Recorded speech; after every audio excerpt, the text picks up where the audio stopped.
শীতের এই কফি দিয়ে দুর্দান্ত স্বাদের একটা রেসিপি বানিয়ে দেখাবো, যেটা হচ্ছে আপনাদের রুটির সঙ্গে খেতে খুবই সুন্দর লাগবে। তো একবার আপনারা বানিয়ে দেখুন, তারপরে বুঝতে পারবেন। তো প্রথমে এই কফিগুলোর আমি পাতাগুলোকে এরকমভাবে ছিঁড়ে নিচ্ছি। তো এটাকে অনেকে শালগম বলে, আবার অনেকে বলে ওলকপি। তো যে যাই বলুক, এইরকমভাবে একবার বানিয়ে দেখবেন, রুটির সঙ্গে খেতে খুবই দুর্দান্ত লাগে। তো ভাতের সঙ্গে তো অবশ্যই আছে। তো এর ডাঁটাগুলোকে আমি এরকমভাবে কেটে নিয়েছি, আর গোড়ার দিকটাও আমি কেটে নেব। তো আমি কিভাবে কাটছি আপনারা দেখতে থাকুন। তো এর ছালটাকে ঠিক এইরকমভাবে ছাড়িয়ে নেব। তো সবগুলোকে আমি এইরকমভাবে ছাড়িয়ে নেব, তারপর আপনাদের সামনে ফিরে আসছি। তো দেখুন, পুরো ছালটাই ছাড়ানো হয়ে গেছে। এরপর আমি ঠিক এই রকম পাতলা পাতলা করে কেটে নিচ্ছি। তো দেখুন, আবারও এই সাইড দিয়ে আমি পাতলা করে কেটে নিচ্ছি। আর কতটা পাতলা করে কেটে নিচ্ছি আপনাদেরকে দেখাচ্ছি। দেখুন, ঠিক এই রকম পাতলা করে কেটে নিতে হবে। তো সবগুলোকেই আমি এইভাবে কেটে নেব, আর কেটে আপনাদের সামনে ফিরে আসছি।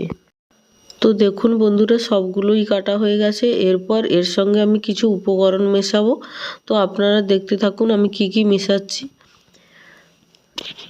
প্রথমেই দিয়ে দিচ্ছি পরিমাণ মতো লবণ। আপনারা যতটাই নেবেন ঠিক ততটা পরিমাণেরই লবণ দেবেন। তারপর দিয়ে দিচ্ছি 1 চামচের মতো হলুদ। তো দেওয়ার পরে আমি হাত দিয়ে ভালোভাবে মিশিয়ে নেব। তো দেখুন, ভালোভাবে মেশানো হয়ে গেছে। এরপর আমি ঢাকনা দিয়ে 15 মিনিটের মতো রেখে দেবো রেস্টে। তো 15 মিনিট পরে আমি ফিরে আসছি। তো দেখুন 15 মিনিটের পরে কতটা কফিটা নরম হয়েছে। তো আপনারা ভিডিওতে দেখতে পাচ্ছেন না, আপনারা বানিয়ে দেখবেন, খুবই সুন্দর নরম হয়। এরপর আমি গ্যাসের মধ্যে একটা কড়া বসিয়ে দিলাম। কড়াটা গরম হয়ে যেতে আমি দিয়ে দিচ্ছি অল্প পরিমাণের তেল। তো তেলটা এখানে খুবই সামান্যই লাগবে, এই রেসিপিটা বানাতে তেল বেশি লাগবে না। তো আপনারা দেখতে থাকুন কতটা তেল আমি ব্যবহার করছি। এতটা তেলের মধ্যেই হয়ে যাবে। এরপর আমি খুন্তির সাহায্যে একটু নেড়ে নিচ্ছি।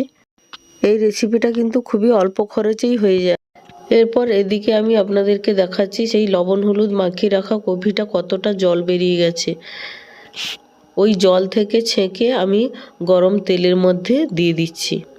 তো সবগুলোকে এইরকমভাবে আমি পুরোটাই দিয়ে দেবো। তো দেখুন, পুরো কফিটাই দেওয়া হয়ে গেছে। তারপর আমি খুন্তি দিয়ে বেশ ভালোভাবে নেড়ে নিচ্ছি। পুরো গরম তেলটাই এই কফির মধ্যে মিশিয়ে নিতে হবে। আর আপনারা দেখতে থাকুন কতটা অল্প তেলের মধ্যে হয়ে যায়। এরপর আমি একটা উপর থেকে ঢাকনা দিয়ে দেব। ঠিক এই রকম ঢাকনা দেবো, আবার ঢাকনা খুলে আবারও নেড়ে আবারও ঢাকনা দেবো। এই রকমভাবে বেশ 15 মিনিটের মতোই আমি ভেজে নেব। তো 15 মিনিটের পরেই আমি আবারও ফিরে আসছি আপনাদের সামনে। দেখুন, এদিকে ভাজতে ভাজতে আমি দুটো পেঁয়াজ নিয়ে নিয়েছি, আর এই দুটো পেঁয়াজকে আমি গ্রেটার দিয়ে গ্রেট করে নিচ্ছি। এটা আমি ঠিক এক সময় ব্যবহার করব, আপনারা দেখতে থাকুন। আর কতটা ঢাকনা দিতে দিতে ভাজা হয়ে গেছে দেখুন। এখানে একবারও আমি আর তেল ব্যবহার করিনি। তো এই স্টেপে আমি দিয়ে দিচ্ছি লঙ্কার গুঁড়ো। তো লঙ্কার গুঁড়োটা আমার বাড়িতেই বানানো, তার জন্য কালারটা এইরকম হালকা। তো আপনারা চাইলে এখানে কাশ্মীরি লঙ্কার গুঁড়োটা ব্যবহার করতে পারেন। তো লঙ্কাটা দেওয়ার পর আপনারা যতটা লঙ্কা খাবেন ঠিক সেই রকম ঝাল বুঝে দেবেন। তো লঙ্কাটা দেওয়ার পর আমি ঠিক এই রকমভাবে নেড়ে নিচ্ছি। আর আগে থেকে লঙ্কার গুঁড়োটা একদম দিতে যাবেন না, কারণ আগে থেকে দিলে তলাতে লেগে যাবে, ভাজাটা খুব একটা ভালো হবে না। তো দেখুন ভাজা হয়ে গেছে। ঠিক এই অবস্থায় কফিটার মাঝখানে আমি ঠিক এইরকমভাবে ফাঁক করে দেব। ফাঁক করে দেওয়ার পরে এখানে আমি সামান্য পরিমাণে তেল দিয়ে দিচ্ছি। তেলটা দেওয়া হয়ে গেছে।